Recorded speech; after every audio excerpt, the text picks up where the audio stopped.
Lors de la COP21, la Chine s'était engagée à réduire de 45% son intensité carbone d'ici 2020, un objectif déjà atteint. Avec 46% par rapport au taux de 2005. La pollution tuerait 4000 personnes chaque jour en Chine, un chiffre terrifiant qui a poussé le gouvernement à effectuer des changements drastiques.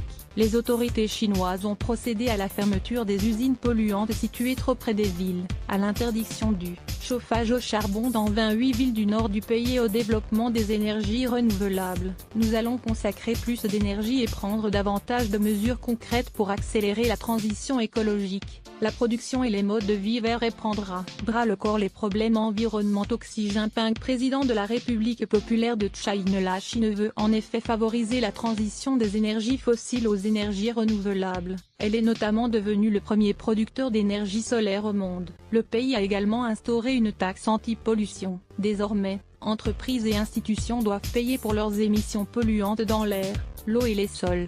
Des politiques efficaces. Le nombre de jours de pollution grave à Pékin est passé de 58 en 2013 à 23 en 2017, selon une étude de l'Université de Chicago. La concentration de particules fines a également baissé de 32% en moyenne depuis 2014. Les chercheurs ont salué les avancées significatives de la Chine vers ses objectifs d'amélioration de la qualité de l'air.